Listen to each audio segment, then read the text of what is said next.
Good morning students, welcome to all of you in Study खजाना. Myself हर्ष. तो accounting पढ़ रहे हैं हम. अकाउंटिंग का जो आज का टॉपिक है स्टूडेंट, उसकी हेडिंग को लेकर के आपको थोड़ा सा अजीब लगेगा. हेडिंग है जर्नल एंड लेजर पार्ट 2.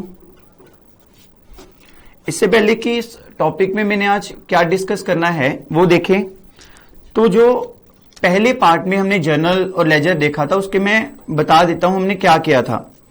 हमने कुछ लेक्चर स्टूडेंट जर्नल के लगाए फर्स्ट पार्ट में.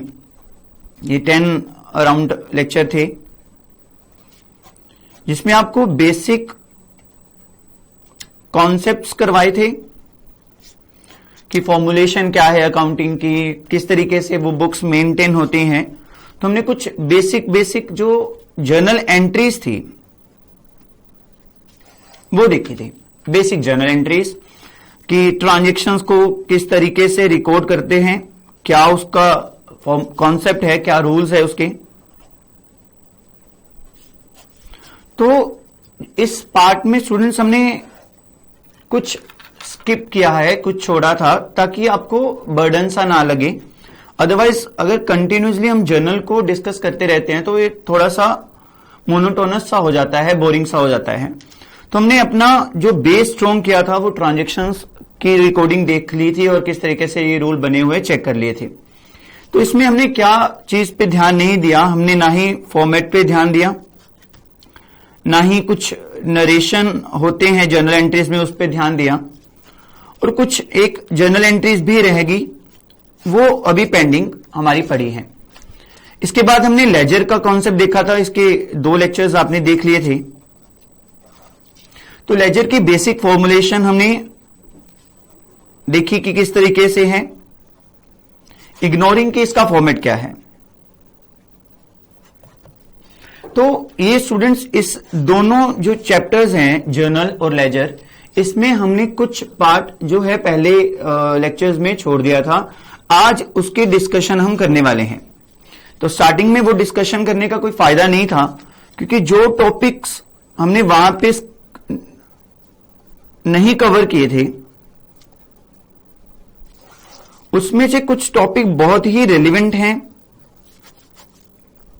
ऑल्दो वो फर्स्ट में ही आ जानी चाहिए अगर आपकी बुक के हिसाब से देखें तो, लेकिन मैं उसको बाद में पिकअप करता हूं. तो कुछ टॉपिक रेलिवेंट हैं बहुत ज्यादा. तो लाइक बिजनेस एंटिटी कॉन्सेप्ट है,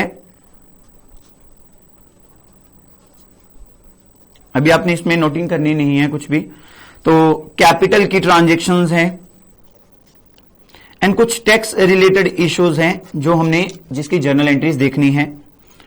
ओपनिंग एंट्री है, क्लोजिंग एंट्री है, इसके बारे में भी वहां पे हमने चर्चा नहीं की थी. कुछ इररिलेवेंट से इश्यू हैं जिसको आप अपनी बुक में से देखकर भी कर सकते हो, कुछ ज्यादा वो समझने वाली बात नहीं है. लाइक दोनों के फॉर्मेट क्या है, नरेशन का कॉन्सेप्ट क्या है, इस तरीके से. 1-2 जर्नल एंट्रीज हो रहे हैं जो स्टूडेंट्स एज सच इंपॉर्टेंट नहीं है, वो खुद ब खुद भी हो सकती हैं, कोई प्रॉब्लम नहीं आती उसमें.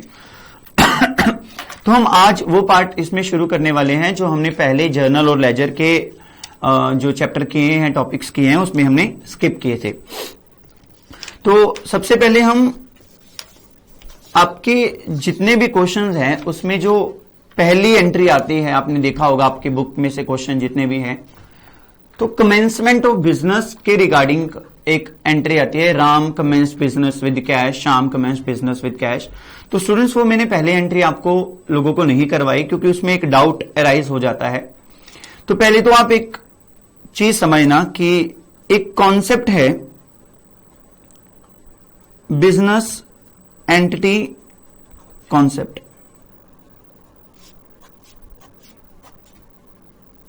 तो सारी जो चर्चा अभी शुरू होने वाली है वो बिजनेस एंटिटी कॉन्सेप्ट के बेस पे होने वाली है. स्टूडेंट्स क्या है ध्यान से देखना.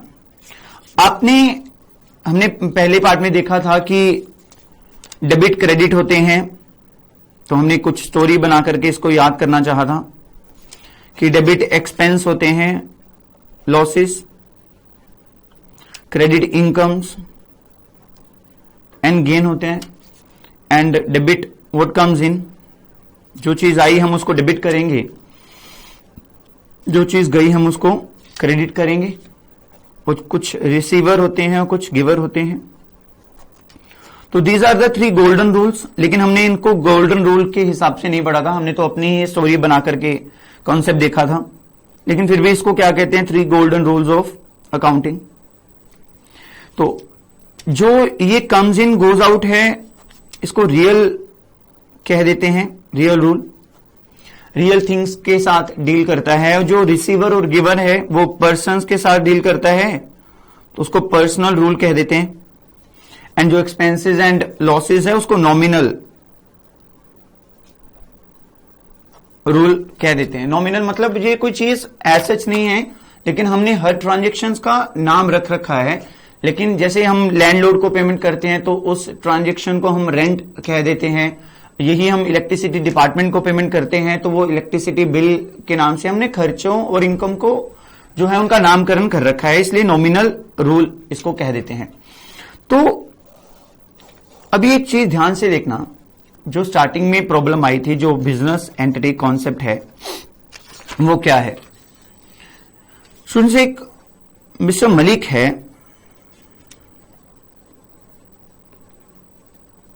मिस्टर मलिक है, तो मिस्टर मलिक ने बिजनेस कमेंस किया, बिजनेस स्टार्ट करना चाहा। Mister Malik commenced business with cash rupees 5 lakh. ये अक्सर हमें सुनने को मिलता है कि उस बंदे ने बिजनेस स्टार्ट किया, इतना पैसा लगा दिया उसने, 5 लाख लगा दिया, 4 लाख लगा दिया। तो यही ट्रांजैक्शन हमारे जो है स्टडी में भी है। तो मिस्टर मलिक ने बिजनेस कमेंस किया। स्टूडेंट्स, बिजनेस कमेंस किया, क्या मतलब क्या हुआ? क्या कोई बिजनेस पर्टिकुलर चीज आप देख सकते हो कि बिजनेस है, हाँ ये देखो जी बिजनेस कर रहा है। फॉर एग्जाम्पल, इसने कोई, जब हमने देखा कि मिस्टर मलिक ने क्या किया हुआ है, तो वहां पे तो उसने दुकान कर रखी थी, गारमेंट्स की दुकान कर रखी थी या फास्ट फूड की, जो भी है वटेवर। बिजनेस क्या है? बिजनेस तो एक एक्टिविटीज है, ग्रुप है। हम बहुत सारी चीजों को इकट्ठा करके कुछ एक्टिविटीज परफॉर्म करते हैं, तो वो एक्टिविटीज प्रॉफिट अर्न करने के लिए करते हैं, तो उसको हम बिजनेस कह देते हैं। तो लेकिन इसने बिजनेस स्टार्ट किया तो क्या मतलब हुआ? बिजनेस एज सच कोई चीज है ही नहीं। तो स्टूडेंट्स, इसने 5 लाख का किया, इसने ऑब्वियस है कुछ लैंड एंड बिल्डिंग खरीदी होगी, फॉर एग्जांपल 2 लाख की। इसने कुछ फर्नीचर वगैरह खरीदा होगा 1 लाख का, और इसने कुछ स्टॉक भी खरीदा होगा कि चलो दुकान ले ली, फर्नीचर लग गया और स्टॉक ले लेते हैं बेचने के लिए। तो 50,000 का स्टॉक इसने ले लिया, और कैश जो है बाकी वो उसने अपने पास रख लिया 1.5 लाख कि चलो कभी सैलरी पेमेंट करनी है, कभी रेंट पेमेंट करनी है, इस तरीके से 3-4, ये 5 लाख रुपए इस तरीके से उसने बिजनेस में लगा दिया। सुनिए, ये बताओ आप कि मिस्टर मलिक ने जब ये पैसा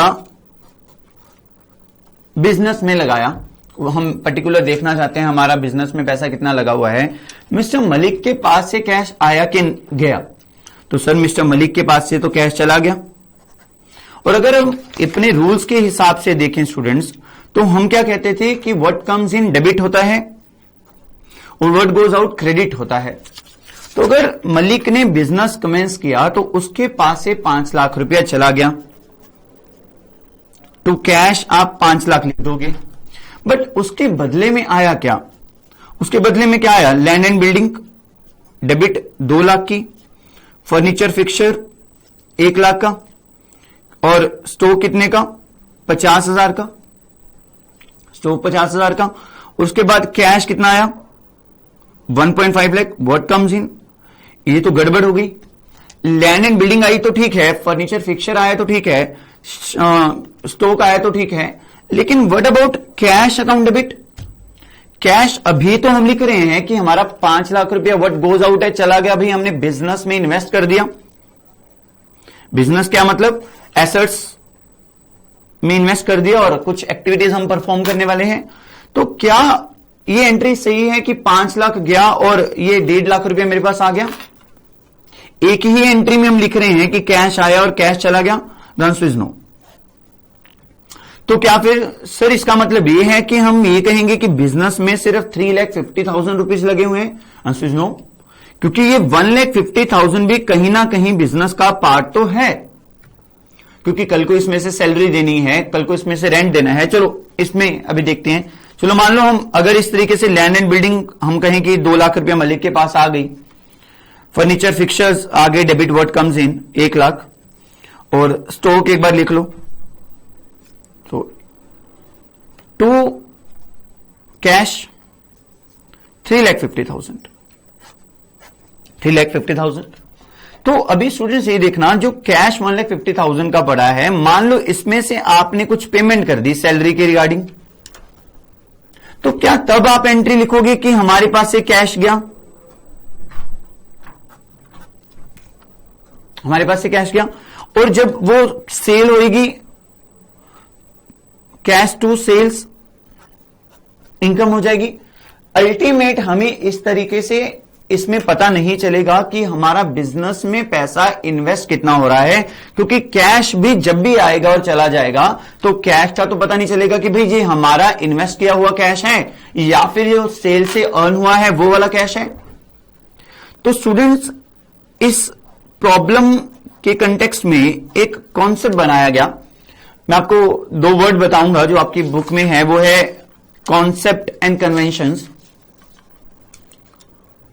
कॉन्सेप्ट्स एंड कन्वेंशंस। स्टूडेंट जी, कॉन्सेप्ट्स एंड कन्वेंशंस क्या है? कॉन्सेप्ट्स है अकाउंटिंग ईयर कॉन्सेप्ट, ये हमने पहले देखा था। मनी मेजरमेंट कॉन्सेप्ट है, बिजनेस एंटिटी कॉन्सेप्ट है, गोइंग कंसर्न कॉन्सेप्ट है, ऐसे कुछ कॉन्सेप्ट्स हैं। तो ये कॉन्सेप्ट्स है क्या? जब हम अकाउंटिंग की शुरुआत करने वाले थे तो हमें बहुत सारी दिक्कतों का सामना करना पड़ा कि हाँ, इस तरीके को, इस ट्रांजैक्शन को कैसे रिकॉर्ड करेंगे, इस ट्रांजैक्शन को कैसे रिकॉर्ड करेंगे।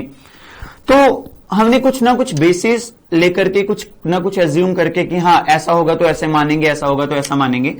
तो उस रिगार्डिंग हमने कुछ बेस स्ट्रक्चर तैयार किया। स्टूडेंट्स, क्या किया? Base structure. जैसे आपने देखा होगा बिल्डिंग तैयार होती है तो सबसे पहले उसका बेस स्ट्रक्चर तैयार होता है। 2-2.5 फुट नीचे जो भी है, जैसे आपने ऊपर बिल्डिंग खड़ी करनी है तो 2-2.5 फुट नीचे वो जमीन में वो उसकी जो ब्रिक्स हैं वो लगाते हैं। तो उसके बाद वो बिल्डिंग जो है तैयार करनी शुरू करते हैं। अगर बिल्डिंग की नींव ही सही नहीं हुई तो वो बिल्डिंग ज्यादा देर टिक नहीं पाएगी, वो बिल्डिंग गिरने के चांसेस हैं। तो जितनी बिल्डिंग की नींव मजबूत होगी उतना बिल्डिंग अच्छे से वो टिक पाएगी। तो स्टूडेंट्स, जैसे बिल्डिंग की एक नींव होती है, वैसे ही अकाउंटिंग की नींव हमारी कॉन्सेप्ट्स हैं। क्या है? कॉन्सेप्ट्स। हमारा पूरा अकाउंटिंग का जो स्ट्रक्चर है, हमारा पूरा अकाउंटिंग का जो स्ट्रक्चर है वो इसी नींव पे बेस है, इन्हीं कॉन्सेप्ट्स पे बेस है। लाइक सबसे पहले प्रॉब्लम आई थी कि हाँ, हम प्रॉफिट लॉस फाइंड आउट करना चाहते हैं, तो कैसे करें, कब करें। तो पहला ही हमने दिमाग में बिठा लिया कि हाँ यार 1 साल बाद करेंगे, 1 साल बाद करेंगे, कम से कम 1 साल बाद देखेंगे, इस तरीके से। तो 2016-17 तो हमने एक कॉन्सेप्ट बना करके चले दिमाग में कि अकाउंटिंग ईयर कॉन्सेप्ट की अकाउंटिंग का 1 साल होगा, उसको हम कॉन्सेप्ट बेस बना के चलते हैं और उसके ऊपर पूरी अकाउंटिंग की जो है बिल्डिंग हम खड़ी करने वाले हैं। जर्नल एंट्री लिखेंगे, लेजर बनाएंगे, इस तरीके से। तो these are the concepts and conventions. क्या है? बिल्डिंग को समय समय पे, टाइम टू टाइम सुंदर दिखाने के लिए कि हाँ अब ऐसे रिक्वायरमेंट हो गई है, अब ऐसे रिक्वायरमेंट हो गई है, अभी इसको ये ऐड ऑन कर दो, इस तरीके से। फिर बेटर जो है डिस्प्ले या फिर आप कह सकते हो बेटर प्रेजेंटेशन जो है बिल्डिंग की हो। कर्टेन्स हम बदल देते हैं घर के, तो कलर चेंज करवा दो। तो वैसे ही टाइम टू टाइम हमें बिजनेस की जो अकाउंट्स हैं, बिजनेस के अकाउंटिंग की ट्रांजैक्शंस है, उसकी बेटर प्रेजेंटेशन के लिए कुछ ना कुछ ऐड ऑन करना पड़ता है समय के मुताबिक, बेटर प्रेजेंटेशन के लिए। तो जैसे ही लाइक इंटीरियर, आप बिल्डिंग का इंटीरियर करवाते हो ताकि वो अच्छे से दिख सके, अच्छे से प्रेजेंट हो वो, तो उसी वजह से। लेकिन आप नींव उसकी चेंज नहीं कर सकते, नींव जो एक बार बन गई सो बन गई। तो उसी तरीके से कुछ कन्वेंशंस हैं जो हम अडॉप्ट करते हैं स्टूडेंट्स, ताकि हमारी जो अकाउंटिंग इंफॉर्मेशन है वो हमें, जो हम इस हमारा ऑब्जेक्टिव है अकाउंटिंग का कि हमें प्रॉफिट लॉस बैलेंस जो पोजीशन है उसका पता चले, उसको बहुत अच्छे से हमने प्रेजेंट करना है। इस तरीके से हम कन्वेंशंस को कुछ फॉलो करते हैं। उसका इंटीरियर डेकोरेटर हम जो है इंटीरियर और एक्सटीरियर डेकोरेशन करते रहते हैं, दैट इज कन्वेंशंस। तो कॉन्सेप्ट्स क्या है, कॉन्सेप्ट्स नींव है, उसमें से हमने काफी कॉन्सेप्ट पहले पार्ट में देख लिए थे और जो रिमेनिंग कॉन्सेप्ट्स रह गए हम उसको थ्योरी के चैप्टर में देखेंगे। तो आज जो बात हो रही है वो बिजनेस एंटिटी कॉन्सेप्ट की हो रही है। ये भी एक बेस है जर्नल एंट्रीज डालने के लिए। तो स्टूडेंट्स ये क्या था, जब मिस्टर मलिक, जो ये मलिक है, बिजनेस एंटिटी कॉन्सेप्ट क्या कहता है, ऑल्दो ये सबसे पहले आता है बट हम कर अभी रहे हैं इसको। कारण यही था कि पहले आपको ये चीज नहीं समझ आनी थी इतनी अच्छे से। अगर समझ आ भी जाती तो स्टूडेंट्स आप क्रैमिंग करते हो उस चीज की। Business entity concept, mister Malik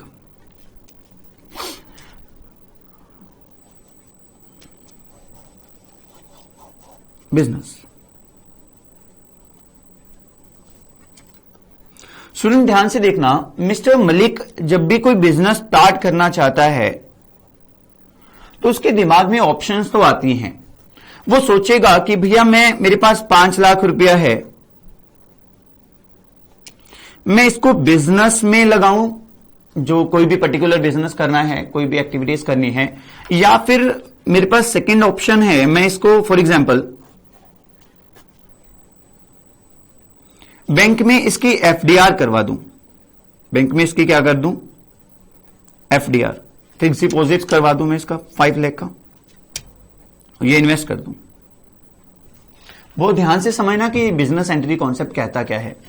तो मिस्टर मलिक ने कहा कि मैं एफडीआर करवा दूं 5 लाख रुपीस की, या फिर बिजनेस में पैसा इन्वेस्ट करूं, तो वो देखेगा कि हाँ प्रॉफिट किसमें ज्यादा आने की संभावना है। तो देखना for example 8%, 10%, let's say 10% bank का इंटरेस्ट रेट है, तो बदले में बैंक इसको क्या देगा, इंटरेस्ट देगा। बदले में क्या देगा बैंक, इंटरेस्ट देगा। जो रिटर्न करेगा, रिटर्न मानेगी इसकी, वो क्या होगा, इंटरेस्ट। तो बैंक इसको हर साल 50,000 रुपया एज ए इंटरेस्ट देता रहेगा, इसको आता रहेगा, मिस्टर मलिक खुश होता रहेगा हाँ कि 50,000 रुपया आ रहा है।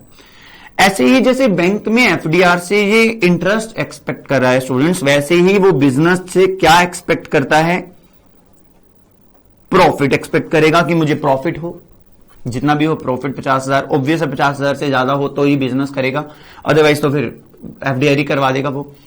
तो एफडीआर मतलब फिक्स डिपॉजिट रिसीट्स। तो एक और क्या बैंक से ये ऐसा कहेगा कि हर साल बैंक आपको 50,000 रुपए 50,000 रुपए 50,000 देता रहे, और बैंक कहेगा भैया जी आप 5 लाख रुपया भूल जाओ, 5 लाख तो हम आपको वापस करने वाले नहीं है, आपको हम जिंदगी भर 50,000 50,000 50,000 रुपए देते रहेंगे। क्या ये सही है, आंसर इज नो। ये बंदा बैंक से 5 लाख तो एक्सपेक्ट, 50,000 तो एक्सपेक्ट करता ही करता है, लेकिन ये भी इसको एट द एंड मिलेंगे 5 लाख रुपया, इसका बैंक में एक एसेट के रूप में पड़ा है। क्या है, एसेट, कि बैंक से जो जब मर्जी ले सकता है। तो बैंक ने क्या एंट्री लिखी होगी, अगर बैंक ने इससे 5 लाख रुपया ले लिया मिस्टर मलिक से, तो बैंक ने लिखा होगा cash account debit to mister Malik. क्या लिखा होगा, मिस्टर मलिक। तो बैंक ने कैश डेबिट क्यों किया, क्योंकि कैश आया है, what comes in. Mister Malik को क्रेडिट क्यों किया, क्योंकि इट्स अ लायबिलिटी स्टूडेंट्स। क्या है, लायबिलिटी है। तो बैंक ने 50,000 और देना है तो बैंक की लायबिलिटी 550 होगी, फिर 50,000 और देना है तो 60 होगी। तो जैसे जैसे बैंक दे रहा है 50,000 रुपया तो ठीक है, लेकिन 5 लाख की लायबिलिटी बैंक एंड पे हमेशा रहेगी ही। तो वैसे ही स्टूडेंट अगर मलिक बिजनेस में 5 लाख इन्वेस्ट करता है तो वो बिजनेस से वो 5 लाख रुपया तो एक्सपेक्ट करेगा ही कि मुझे वापस मिले, प्लस वो प्रॉफिट एक्सपेक्ट करता है। क्या करता है, प्रॉफिट एक्सपेक्ट करता है। हाँ फॉर एग्जाम्पल अगर वो 5, मतलब आप मेरे को 5 लाख रुपए दो कि भैया आप सर आप हमें ना इनकम कमा के दो, तो मैं कहूंगा भाई सारा रिस्क आपका, मैं आपको कमा के दे देता हूं, आप मुझे 5 लाख दो। तो मैंने पहले साल आपके लिए 1 लाख कमाया, तो मैंने अभी आपका कितना पैसा देना है, 6 लाख। तो मैं कहूंगा आप ये 1 लाख रख लो, आपका मेरे पास कितना रह गया, 5 लाख रह गया, तो फिर मैं 5 लाख पे कमाई करूंगा। अगले साल मैंने कमाई की 2 लाख, तो आपने कहा सर आप अपने पास ही रख लो, 7 लाख हो गया, ठीक है। तो 5 लाख पहले था, 1 लाख मैंने और कमा दिया, आपने कहा सर वो भी रख लो, आपका मेरे पास कितना हो गया, 6 लाख। फिर वो 6 लाख से मैंने कमाई की आपके लिए 2 लाख और, तो आपका मैंने अभी कितना पैसा देना है, 6 + 2 8 लाख। और मान लो कल को 4 लाख का लॉस हो जाता है, लेकिन आपका था, रिस्क आपका था, प्रॉफिट भी और लॉस भी। अभी 4 लाख उस बिजनेस में लॉस हो गया, अभी मैंने आपको पैसा कितना देना है, 5 और 6 2 8, 8 में से 4 गया, 4 लॉस हो गया, और बाकी 4 लाख मैं आपको दे दूंगा। तो इसी तरीके से बिजनेस से वो प्रॉफिट एक्सपेक्ट करता है। अगर मान लो बिजनेस में 1 लाख प्रॉफिट हुआ, तो टोटल इसने पैसा कितना लेना हुआ, 6 लाख। अगर 1 लाख लॉस हो गया तो 4 लाख। तो स्टूडेंट्स हमने ना इसी कंटेक्स्ट में एक कॉन्सेप्ट बनाया जिसका नाम रखा गया बिजनेस एंटिटी कॉन्सेप्ट। उन्होंने कहा कि भैया आप जितनी भी अकाउंटिंग करोगे आप मलिक के पॉइंट ऑफ व्यू से नहीं करोगे, मलिक के जो प्रोप्राइटर है उसके पॉइंट ऑफ व्यू से आप अकाउंटिंग नहीं करोगे। आप जो अकाउंटिंग करोगे वो बिजनेस पॉइंट ऑफ व्यू से करोगे, business point of view. Business और तो कुछ नहीं है, बिजनेस एक ग्रुप ऑफ एसेट्स है, तो जो इकट्ठे करके जो भी प्रोप्राइटर है वो उसको एक्टिविटीज परफॉर्म करता है। तो हर वो एक्टिविटी बिजनेस, जैसे मैंने स्टार्टिंग में डिस्कस किया था, तो 5 लाख रुपया हम कहेंगे कि बिजनेस के पास आ गया। उसके बाद बिजनेस के अगर पॉइंट ऑफ व्यू से जो भी रूल्स बने हैं स्टूडेंट्स, मान लो ये बिजनेस है आपका, लेट्स शो बिजनेस है, तो हमने ना देखा था जो खर्चे होंगे बिजनेस के देखेंगे, जो इनकम होगी वो भी बिजनेस के देखने हैं, जो कम्स इन है, क्या चीज आई क्या चीज गई, वो भी बिजनेस पॉइंट ऑफ व्यू से देखना है। और जो बंदा रिसीवर है, हमसे कुछ लेकर के गया, जहां हमको कुछ देकर के गया, वो भी हमने बिजनेस पॉइंट ऑफ व्यू से देखना है, ना कि मिस्टर मलिक के पॉइंट ऑफ व्यू से। जितने भी स्टूडेंट्स हमने आज तक वो ट्रांजैक्शंस की हैं वो मैंने आपको बताया नहीं है, लेकिन वो बिजनेस पॉइंट ऑफ व्यू से थे। आज इसकी चर्चा हो रही है तो पूरा ये कॉन्सेप्ट अभी कवर हो जाएगा। तो उस बिजनेस एंटिटी कॉन्सेप्ट कहता है कि आप जितनी भी ट्रांजैक्शंस को रिकॉर्ड करोगे आप बिजनेस को मद्देनजर रख करके बोलोगे। जैसे बैंक ने मिस्टर मलिक का 5 लाख रुपया वापस करना है, वैसे ही हम ये मान के चलेंगे कि बिजनेस ने भी मलिक का 5 लाख रुपया वापस करना है। बैंक से वो इंटरेस्ट एक्सपेक्ट करता है और बिजनेस से वो प्रॉफिट एक्सपेक्ट करता है। बैंक 1 साल बाद इसको इंटरेस्ट दे देगा, और अगर इंटरेस्ट नहीं दिया तो समझ लो फिर 5,50,000 हो गया। तो ऐसे ही बिजनेस जो है, अगर 1 लाख प्रॉफिट होता है तो उसने मिस्टर मलिक का कितना पैसा देना है, 5 लाख प्लस 1 लाख 6 लाख। अगर उसमें से मलिक कुछ ले गया पैसा 50,000 रुपया तो फिर उसका 550 रह जाएगा। इस तरीके से हमने बिजनेस एंटिटी कॉन्सेप्ट को बनाया कि जितने भी अकाउंटिंग करेंगे किस पॉइंट ऑफ व्यू से करेंगे, हम बिजनेस पॉइंट ऑफ व्यू से करने वाले हैं। तो स्टूडेंट इसका इफेक्ट क्या हुआ बहुत ध्यान से देखना, वो अभी प्रॉब्लम नहीं आएगी जो मिस्टर मलिक के पॉइंट ऑफ व्यू से प्रॉब्लम आई थी। तो देखना ये मिस्टर मलिक है, ऑल दो स्टूडेंट्स ये ओनर है बिजनेस का, तो एज सच इसके राइट्स तो सारे बिजनेस में है, सिर्फ अकाउंटिंग पॉइंट ऑफ व्यू से कैश इन्वेस्ट किया। तो क्योंकि हम बिजनेस पॉइंट ऑफ व्यू से अकाउंटिंग कर रहे हैं, तो आप इमेजिन करना कि यहां पे कोई अकाउंटेंट बैठा है, वो एंट्रीज लिख रहा है, तो ये भी बिजनेस का अकाउंटेंट है। किसका है, बिजनेस का। तो जैसे ही मिस्टर राम हमें लिखते हुए हैं mister Malik commenced business with rupees 5 lakh cash. तो बिजनेस के लिए उन्होंने मिस्टर मलिक ने जो है 5 लाख रुपया अलग निकाल के रख दिया। तो हम यहीं पे पहले स्टेप पे ही मिस्टर मलिक को अलग कर देंगे कि मिस्टर मलिक प्लीज आप साइड पे हो जाइए, अब हमें हमारा काम कर लेने दीजिए। हमें बिजनेस के पॉइंट ऑफ व्यू से ट्रांजैक्शंस को रिकॉर्ड करना है कि जो आपने 5 लाख रुपया बिजनेस में लगा दिया, नो डाउट आपका ये बिजनेस में पैसा लग गया और आप 5 लाख पे रिटर्न जो है एक्सपेक्ट कर सकते हो, 5 लाख पे रिटर्न एक्सपेक्ट कर सकते हो, लेकिन अभी बिजनेस शुरू करना है हमने। तो स्टूडेंट्स, बिजनेस में कैश आया कि नहीं आया? तो cash account debit 5 lakh to mister Malik, 5 lakh. Cash हमने डेबिट क्यों किया? क्योंकि कैश आया है। और मलिक को हमने क्रेडिट क्यों किया? क्योंकि इट्स अ लायबिलिटी। तो ये बिजनेस बोल रहा है कि हमने मलिक का 5 लाख रुपया वापस करना है। तो हमने मलिक को क्रेडिट क्यों किया? क्योंकि हम लायबिलिटी मान रहे हैं। जस्ट लाइक अगर बैंक में वो जमा करवाता तो बैंक भी तो क्या कह रहा था कि हमारे पास कैश आ गया और हमने किसका देना है? Mister Malik, mister Malik. बोलो बात समझ आई? तो इस तरीके से हमने जो ये ट्रांजैक्शन है मिस्टर मलिक को रखा है। तो इसको बोलते हैं student mister Malik's capital. Capital माने जो amount invested by the proprietor है। तो मलिक तो और भी हो सकते हैं फर्म में, तो मलिक के साथ डीलिंग हो सकती है, तो इसलिए हमने उसको स्पेसिफिकली मिस्टर मलिक्स कैपिटल कह दिया। That particular amount that is invested by the proprietor in the business concern. तो स्टूडेंट्स, ये सबसे पहला पॉइंट था। जितने भी आप जर्नल एंट्रीज देखोगे वो तकरीबन स्टार्ट यहीं से होती हैं। Ram commenced business with cash ₹4 lakh. तो मैंने वो स्टार्टिंग में वो एंट्री नहीं करवाई थी कि cash account debit to Ram's capital. तो स्टूडेंट्स को पता है स्टार्टिंग में क्या लगता है कि हाँ कैश तो सर हमने बिजनेस में लगा दिया तो हमारे पास से तो कैश चला गया। आप कह रहे हो कि कैश आ गया, तो वो कैश आया, ठीक है, प्रोपराइटर के पास से चला गया, ओनर के पास से चला गया, लेकिन क्योंकि हम अकाउंटिंग ओनर के पॉइंट ऑफ व्यू से नहीं कर रहे, हमने बिजनेस को एक सेपरेट एंटिटी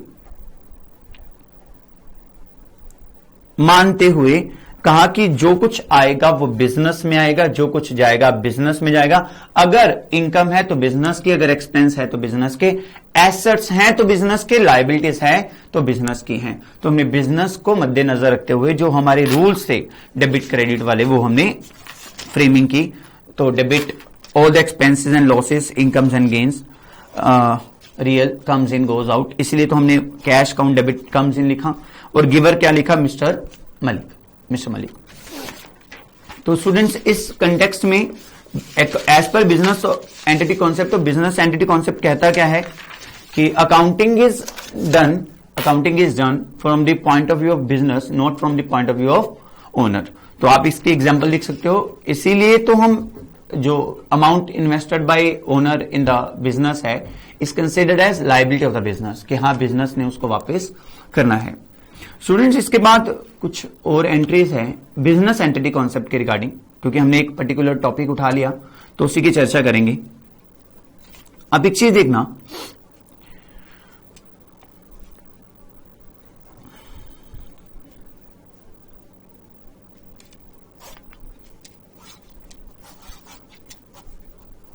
बिजनेस अकाउंटेंट इस तरीके से। तो जैसे अभी हमने देखा कि ₹5 लाख इन्वेस्ट किया है, ₹5 लाख इन्वेस्ट किया है, तो ये इसका घर है।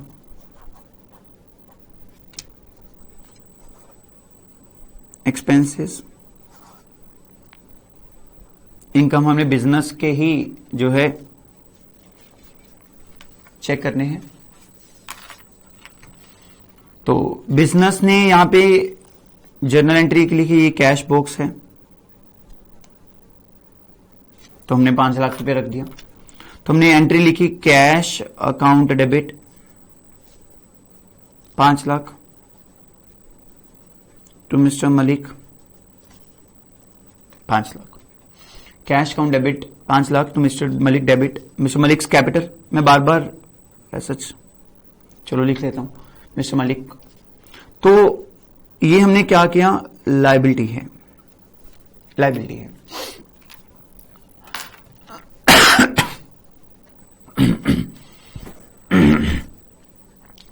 तो स्टूडेंट्स, अकाउंटिंग के पॉइंट ऑफ व्यू से ठीक है, हमने ओनर को और जो है बिजनेस को अलग अलग कर दिया कि हाँ हमारी लायबिलिटी है, हमने आपका 5 लाख रुपए देना है। बट ओनर अक्सर बिजनेस में से कुछ कैश घर पे लेके जाता रहता है कि हाँ घर पे कुछ राशन है, कुछ सामान खरीदना है, वटेवर, उसके पर्सनल नीड्स के लिए वो पैसा निकालता रहता है। जैसे मूवी के लिए जाना है तो वही पैसा ले जाओ। तो अभी ध्यान से देखना, अगर वो इसमें से 10,000 रुपया निकलवा करके ले जाता है, 10,000 रुपया, चलो 1 लाख, 1 लाख रुपया वो निकलवा के ले जाता है कि हाँ ठीक है मुझे चाहिए घर पे, तो अभी बिजनेस के हिसाब से उसका बिजनेस में पैसा लगा कितना हुआ है? क्या अभी भी आप कहोगे कि ओनर का बिजनेस में पैसा 5 लाख लगा हुआ है? द आंसर इज नो, क्योंकि उसमें से 1 लाख उसने विड्रॉ कर लिया। क्या कर लिया? विड्रॉ। सुन, वैसे ही कॉन्सेप्ट है, अगर 5 लाख आपने बैंक में इन्वेस्ट किया है, बैंक में आपने जमा करवाया, और उसमें से अगर आप 1 लाख रुपया निकलवा लेते हो तो बैंक में आपका कितना पैसा डिपॉजिट रहा? 4 lakh. Bank is liable only for 4 lakh. तो आप जो बैंक से इंटरेस्ट है वो भी किस पे एक्सपेक्ट करोगे? 4 लाख पे एक्सपेक्ट करोगे। तो ऐसा ही बिजनेस ने भी एंट्री इसकी लिखनी चाहिए कि भाई अब हमने मलिक का 5 लाख रुपया नहीं देना, हमने एक एंट्री लिखेंगे इसके रिगार्डिंग में, टू कैश हमसे चला गया 1 लाख, टू कैश हमसे चला गया 1 लाख, और मिस्टर मलिक हम डेबिट कर देंगे। Mr Malik account debit, account हर वर्ड के साथ लगा देते हैं। मिस्टर मलिक, ये हमने मिस्टर मलिक को डेबिट क्यों किया? अगर रूल्स कहे तो डेबिट इज द रिसीवर, लेकिन हम सिंपल से कहते हैं कि लायबिलिटी हमने कैंसिल कर दी, लायबिलिटी हमने कैंसिल कर दी। तो मलिक का 5 लाख रुपया लायबल था हम, और 5 लाख में से 1 लाख डेबिट कर दिया, तो नेट लायबिलिटी कितनी रहेगी? 4 लाख। अब हम 4 लाख जो है लायबल है पे करने के लिए मलिक को, क्योंकि उसका बिजनेस में भी 4 लाख रुपया रह गया। स्टूडेंट्स बोलो, बात समझ आई? तो ये 1 लाख रुपया ऐसे नहीं है, वो जब भी कभी 10,000, कभी 5,000, कभी 3,000 बिजनेस में से अक्सर निकाल के लेके जाते हैं घर के लिए। तो स्टूडेंट्स एंट्री बहुत सिंपल है, जब मलिक कैश लेके आया तो cash account debit to mister Malik, तो आप गिवर हो भाई, हम आपको लायबल है, हमने लायबिलिटी है हमारी। अगर आप ले जाओगे तो हम कहेंगे कि mister Malik account debit to cash 10,000। लेकिन स्टूडेंट यहां पे हमने थोड़ा सा इसको मॉडिफाई किया, वो मॉडिफाई क्या किया? हमने कहा कि भाई, हमने कहा कि जब मलिक पैसा बिजनेस में इन्वेस्ट करते हैं तो आप लिखो cash account debit 5 lakh to mister Malik's capital 5 lakh, it's liability, लेकिन अगर ये बिजनेस है, मिस्टर मलिक यहां से कैश निकलवा करके ले रहे हैं, विड्रॉ, नो डाउट हमारे पास से कैश चला गया 1 लाख, और कायदे से रिसीवर कौन है? मिस्टर मलिक है, मिस्टर मलिक रिसीवर है। तो स्टूडेंट्स हमने मिस्टर मलिक लिखने के बजाय यहां पे एक वर्ड इंट्रोड्यूस किया, वो है ड्रॉइंग्स। क्या है? Drawings account debit 1 lakh, drawing. तो ड्रॉइंग एक पर्टिकुलर वर्ड है जो हम यूज करते हैं, ड्रॉइंग रिप्रेजेंट करता है मलिक को, ड्रॉइंग रिप्रेजेंट करता है मलिक को। तो सर ड्रॉइंग हमने डेबिट क्यों किया? आप ड्रॉइंग को एक बार मानो कि एसेट है। क्या है? एसेट है। सर ये क्या बात हुई? मलिक ने जब बिजनेस में पैसा लगाया स्टूडेंट्स, वो 5 लाख हमारी लायबिलिटी हुई। तो मान लो कि पैसा निकलवाने वाला कोई और है, जमा करवाने वाला और है। मान लो जिसने बिजनेस में पैसा लगाया वो 5 लाख हमने उसका वापस करना है, टू लायबिलिटी लिखी। अब अगर मान लो हमसे कोई रुपए ले गया कि हाँ आप 1 लाख रुपए दे दो, तो हम नॉर्मली एंट्री क्या डालेंगे? Ram account debit to cash. For example Ram हमसे लेके गया, तो राम को हम डेबिट क्यों कर रहे हैं? क्योंकि राम से हमने पैसा लेना है। लेकिन अगर सेम पर्सन हुआ तो मिस्टर मलिक को हम क्रेडिट कर देंगे, और जब वो पैसे लेके गया तो डेबिट कर देंगे। लेकिन यहां पे हमने वैसे नहीं किया, हमने एक पर्टिकुलर वर्ड लिखा ड्राइंग। सुनिए ऐसा क्यों है? क्योंकि हम ना इसको डिस्टिंक्ट करना चाहते हैं कि भैया आपने एक बार पैसा लगा दिया, वो हम अलग कैलकुलेट करेंगे, उसको अलग से रखेंगे कि आपने पहले 5 लाख लगाया, फिर 2 लाख अपने और लगा दिया था, 7 लाख और 1 लाख 8 लाख अलग लगा दिया। लेकिन जो आप पैसे निकलवा करके लेके जा रहे हो उसका हिसाब हम अलग रखेंगे, उसका हिसाब हम अलग रखेंगे। जैसे आपने 10,000 निकाला, फिर 20,000, फिर 30,000, फिर 40,000, इस तरीके से आपने धीरे धीरे करके 1 लाख निकलवा लिया। तो हम दोनों को अलग अलग मेंटेन कर रहे हैं कि 5 आपका आ गया, आपने 10, 20, 30, 40 करके 1 लाख निकलवा लिया। तो अल्टीमेट हम एंड पे ऐसे ही बोलेंगे, क्या 5 आया था, 1 लाख आप ले गए, तो हमने नेट करके अपना कितना देना है, 4 लाख। बट अकाउंटिंग में हम ड्यूरिंग द ईयर इन दोनों को सेपरेट लेकर के चलते हैं कि जब भी प्रोपराइटर हमसे पैसा निकलवा के लेके जाएगा, उनको प्रोपराइटर को डेबिट नहीं करेंगे, ड्राइंग अकाउंट को डेबिट कर देंगे। ड्राइंग रजिस्टर स्टूडेंट्स कुछ और नहीं है, ये रिप्रेजेंटेटिव है। क्या है, रिप्रेजेंटेटिव पर्सनल अकाउंट है, पर्सन को रिप्रेजेंट करता है। किसको रिप्रेजेंट करता है, पर्सन को। तो जब भी आप एक ऐसा मान लो एक तो कि हाँ ये हमने पैसे देने हैं और ये हमने पैसे लेने हैं, अल्टीमेट हमने नेट जो पैसा है वो देना है 4 लाख। तो आप देखना जब भी प्रोपराइटर जो कैश विड्रॉ करेगा, हम प्रोपराइटर डेबिट नहीं करने वाले, हम उसकी जगह क्या डेबिट करने वाले हैं, ड्राइंग। जस्ट लाइक स्टूडेंट, हमने परचेज और परचेज रिटर्न में डिफरेंस देखा था कि क्यों लिख रहे हैं, ताकि हमें परचेज की अलग से इंफॉर्मेशन मिले और परचेज रिटर्न की अलग। ऑल्दो अब हम फाइनल काउंट इसके बाद करेंगे, तो उसमें अल्टीमेट हम नेट कर देंगे कि 50 लाख का सामान आया था, उसमें से 3 लाख का रिटर्न हुआ है, 47 की नेट परचेज है, 47 लाख की नेट परचेज है। लेकिन फॉर द टाइमिंग हम ड्यूरिंग द ईयर क्या करते हैं, परचेज को अलग से रिकॉर्ड करते हैं और परचेज रिटर्न को अलग से, ताकि एक चेक बना रहे, हमें पता लगता रहे कि कितना माल वापस हम कर रहे हैं। हमने एक एग्जांपल भी ली थी वहां पे। सेम पैटर्न में हमने सेल और सेल रिटर्न को अलग अलग किया कि एक बार पता तो चले यार ग्रोस सेल कितनी हुई थी सारी। हाँ, बाद में प्रॉफिट कैलकुलेट करेंगे तो नेट कर देंगे, इसलिए हमने सेल का अकाउंट अलग मेंटेन किया और सेल रिटर्न का अकाउंट अलग मेंटेन किया। वैसे ये 3 है, परचेज की परचेज और रिटर्न अलग अलग, सेल की रिटर्न और सेल अलग अलग, कैपिटल अमाउंट प्रोपराइटर की कैपिटल अलग अलग जो उसने लगाई है बिजनेस में, और जो ड्राइंग है पैसा विड्रॉ किया है उसको पर्टिकुलर हमने ड्राइंग नाम दिया है, तो इसमें कोई हैरानी वाली बात नहीं है। तो ड्राइंग, पैसा लगाया तो कैपिटल, पैसा निकलवाया तो ड्राइंग, दोनों हमने अलग अलग है। ऑल्दो चाहे वो परचेज एंड परचेज रिटर्न है, सेल रिटर्न है, कैपिटल और ड्राइंग है, अल्टीमेट एट द एंड जाके उन्होंने क्या हो जाना है, नेट हो जाना है। क्या हो जाना है, नेट। तो स्टूडेंट्स ये है, तो आप अभी ध्यान रखना, amount invested by the proprietor वो क्या होगा, जो कैपिटल क्रेडिट होएगी और जो पैसा वो लेकर के गया वो क्या होगा, डेबिट होगा। इस कंटेक्स्ट में थोड़ा सा और आगे हम पढ़ते हैं ताकि बहुत सारी एंट्रीज आपकी अभी कवर हो जाएं। अभी ध्यान से देखना, कुछ एंट्रीज हमने 1-2 पहले गलत पढ़ी थी, वो मैं आज सही करवाऊंगा। स्टूडेंट्स ये देखना कि जो मैंने कहा था, बार बार मैं आपको बोल रहा हूं कि जो रूल्स बनाए थे डेबिट क्रेडिट के, वो एक्सपेंस इनकम हमने बिजनेस के पॉइंट ऑफ व्यू से बनाए हैं, बिजनेस के पॉइंट ऑफ व्यू से। अभी ये मिस्टर मलिक हैं,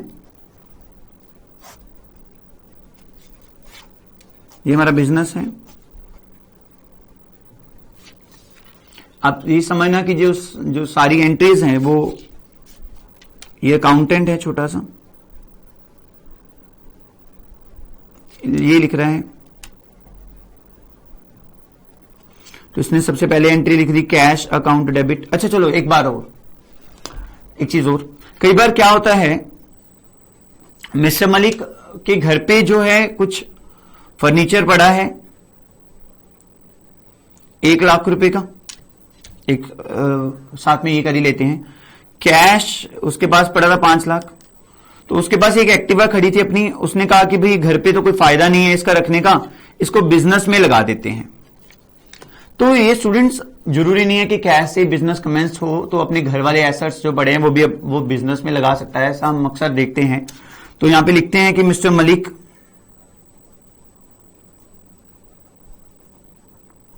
commenced business with cash 5 lakh, furniture 1 lakh and Activa जो मोटर व्हीकल है वो 50,000। तो बिजनेस में हमने टोटल इन्वेस्टमेंट कितनी की है 6,50,000 की, वो बात अलग है कि 5 लाख कैश है, 1.5 लाख के एसेट्स हमने बिजनेस में लगा दिए। तो जब अकाउंटेंट यहां पे एंट्री लिखेगा तो कैश अकाउंट डेबिट 5 लाख, जो चीज आई वो डेबिट करनी है। फर्नीचर डेबिट होगा 1 लाख से और मोटर व्हीकल डेबिट हो गए कितने से 50,000 से। सर अगर हम एक्टिवा लिख दें तो आप एक्टिवा लिख दो, कोई प्रॉब्लम नहीं है। तो motor vehicle 50,000 to mister Malik. Capital, capital का मतलब सिर्फ कैश नहीं होता, कैपिटल मतलब अमाउंट इन्वेस्टेड बाय, अमाउंट में वो एसेट्स भी इंक्लूडेड हो जाएंगे। तो टोटल बिजनेस ने भी इनका पैसा कितना देना है 6,50,000। स्टूडेंट्स अब जो बात करने वाला हूं उसको ध्यान से समझना, कुछ एंट्रीज की करेक्शन भी होने वाली है। मैंने जैसे कहा कि जितने भी एक्सपेंसेस इनकम्स हैं वो हम बिजनेस के पॉइंट ऑफ व्यू से लिखेंगे। अगर बिजनेस की सैलरीज पे होती हैं तो हम salaries account debit, salaries account debit जो है वो टू कैश कर देंगे 10,000। अगर हमने रेंट, मान लो दुकान का रेंट पे किया है तो rent to cash 15,000। Salary debit क्यों किया? क्योंकि एक्सपेंस है। ये एंट्रीज कौन लिख रहा है? अकाउंटेंट लिख रहा है। एक चीज ध्यान से सुनना, प्रोप्राइटर के घर के एक्सपेंसेस बिजनेस के एक्सपेंसेस नहीं है, वो उसके पर्सनल एक्सपेंसेस हैं। हम बिजनेस के अकाउंटिंग क्यों कर रहे हैं? ताकि हम बिजनेस का प्रॉफिट लॉस कैलकुलेट कर सकें। अब प्रोप्राइटर ने घर पे फंक्शन रखा है, घर पे पार्टी दी है, 2 लाख 3 लाख रुपया खर्च कर दिया, क्या ये बिजनेस का एक्सपेंस मानेंगे? Answer is no. तो जब भी पहली बात तो वो उसने कैश विड्रॉ कर दिया, कैश ले गया, तो हमें कोई मतलब नहीं किस पर्पस के लिए कैश लेके गया। हम तो लिखेंगे drawing account debit to cash, let's say 40,000। Students अगर मान लो इसकी जो वाइफ है या इसके छोटे छोटे बच्चे हैं, कभी दुकान से आ जाते हैं, अंकल अंकल आप हमें पैसे दे दो प्लीज, हमने आइसक्रीम खानी है, अंकल अंकल आप ये पैसे दे दो, डैडी ने कहा है कि हाँ फीस भरनी है। तो जो भी इसके हाउस होल्ड एक्सपेंसेस हैं, बच्चों की फीस है, वाइफ की शॉपिंग का खर्चा है, वो उन खर्चों को अकाउंटेंट खर्चा नहीं लिखेगा। इसके घर पे कोई मेड है, उसकी सैलरी देनी है, उसने दुकान में से दे दी, घर की मेड है उसकी सैलरी है दुकान में से दे दी, तो क्या वो salary account debit to cash लिखेगा? घर का रेंट देना था, चलो घर का रेंट देना था तो घर के रेंट के लिए रेंट लिखेगा। आंसर दो। जितने भी सारे हाउस होल्ड एक्सपेंसेस हैं हम तो ये मानेंगे कि वो पैसा प्रोप्राइटर निकलवा के ले गया। तो हाउस होल्ड एक्सपेंसेस जितने भी हैं, कोई भी हैं, मैंने example the, fees of the children of the proprietor, तो फंक्शन हुआ है घर पे, वैसा घर का रेंट हो गया, इस तरीके से घर का इलेक्ट्रिसिटी बिल भर दिया। तो उन सब के कंटेक्स्ट में स्टूडेंट एक ही एंट्री पड़ेगी, drawing account debit to cash 10,000। Drawing account debit to cash 10,000।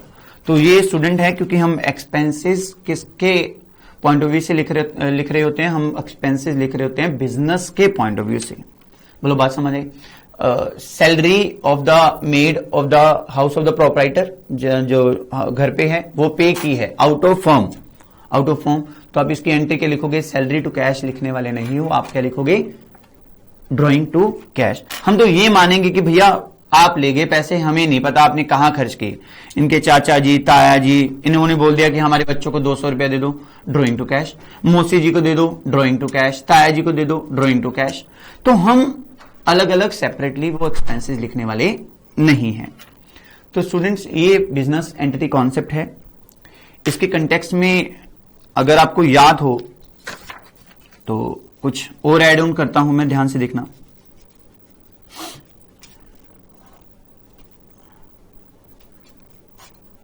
Mister Malik का बिजनेस है,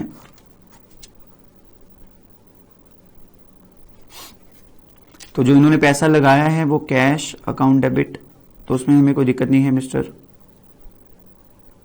मलिक 5 लाख, एसेट्स भी लगा दे तब भी कोई प्रॉब्लम नहीं है। ये कैश बॉक्स है, ठीक है। तो हम बैंक में पैसा अक्सर जमा करवा देते हैं, जो ये आपको एंट्री ध्यान में हो, कैश डिपॉजिट हमने करवाया है, तो bank account debit to cash 1 lakh 1 lakh. सुन, ध्यान से देखना, अगर प्रोप्राइटर कैश विड्रॉ करता है तो हम एंट्री क्या लिखने वाले हैं? Drawing account debit to cash.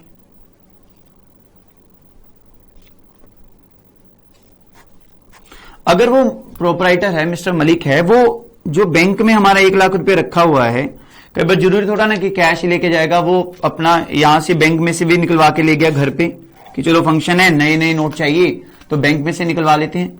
तो बैंक में से उसने विड्रॉ किए, withdraw from bank for personal use. तो यहां पे भी हम क्या लिखेंगे? Drawing account debit to, drawing account debit to bank. जो जो चीज गई हम उसको टू कैश गया, टू बैंक गया, बट लिख किसके नाम पे रहे हैं? ड्रॉइंग के नाम पे। चलो, अगर वो मान लो कि दुकान में से कोई फर्नीचर था 10,000 रुपए का, यहां पे मंगवा लिया था हमने, वो घर पे ले गया कि चलो घर पे चाहिए चेयर, तो वहां पे रख लेते हैं, कोई दिक्कत नहीं, बिजनेस में तो उसकी जरूरत नहीं है। तो आप क्या लिखोगे? ड्रॉइंग अकाउंट डेबिट, ये तो पैसे लेने हैं उससे, टू फर्नीचर। ये था। सुन, एक चीज और ध्यान से सुनना, बस अभी हमें कॉन्सेप्ट समझ आ गया कि जो भी बिजनेस में वो इन्वेस्ट करेगा, चाहे वो एसेट्स हैं, चाहे वो कैश है, मतलब फिक्स एसेट्स हैं, लैंड एंड बिल्डिंग, मतलब plant and machinery, furniture, fixture, अगर घर से लेके आता है तो ठीक है, नो डाउट, कोई दिक्कत नहीं है। Cash account debit, furniture debit, motor vehicle debit to capital लिख देंगे, मतलब अमाउंट इन्वेस्टेड बाय हम उसको लायबिलिटी मानेंगे। जो भी कुछ भी लेकर गया है उसको हम ड्रॉइंग डेबिट करेंगे। कैश गया तो टू कैश, बैंक में से निकलवा के लेके गया तो टू बैंक, अगर फर्नीचर ले गया तो टू फर्नीचर। एक एंट्री और है स्टूडेंट्स, आपका गारमेंट्स का बिजनेस है। अगर याद हो तो मैंने एंट्रीज ये पहले करवाई हुई थी, मैंने कहा था कि इसका लॉजिक मैं बाद में बताऊंगा।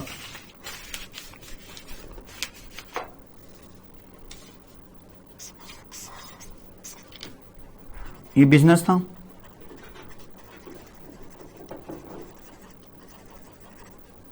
हमने कहा था कि ये बिजनेस की गुड्स हैं। क्या है? गुड्स हैं। हमने कहा था कि हमने चैरिटी की, अगर तो हमने कैश में चैरिटी की, इसमें की कैश में, तो हम कहेंगे charity account debit to cash. चलो, दुकान में से हमने चैरिटी कर दी, तो अगर हमने ये गुड्स दे दी उठा करके, तो हम खर्चा तो हुआ है, चैरिटी अकाउंट डेबिट टू, याद हो हमने गुड्स नहीं लिखा था, परचेज लिखा था। यही कोई बिजनेस का लॉस हो गया, लॉस बाय फायर, तो उसमें हमारी गुड्स चली गई, तो हम डेबिट करते थे loss by fire to purchase. सुनो, मैंने परचेज का लॉजिक अभी नहीं बताया, ये लॉजिक आपको क्लियर होगा in the chapter of final account. Loss by fire to purchase, तो हम परचेज को क्रेडिट करते थे क्योंकि गुड्स का अकाउंट हम मेंटेन नहीं करते थे। अगर फर्नीचर को आग लग जाती तो loss by fire to furniture हमसे चला गया, बट गोज आउट है, ये डेबिट है तो लॉस है, तो ये था। और भी था, अगर हमने फ्री सैंपल दे दिए तो तो एडवर्टीजमेंट होगी, एडवर्टीजमेंट अकाउंट डेबिट टू चला क्या गया। अगर कैश में एडवर्टीजमेंट होती तो कैश चला जाता, अगर गुड्स गई हैं तो टू परचेजेस। अब एक चीज ध्यान से देखना, ये प्रोपराइटर है,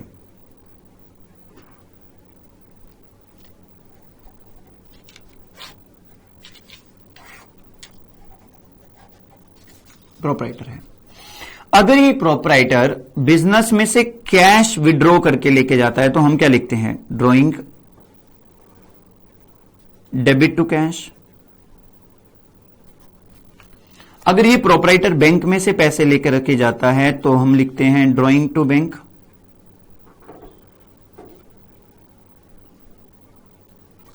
अगर ये पर्सन कोई एसेट्स लेके जाता है तो हम क्या लिखते हैं, ड्रॉइंग टू एसेट।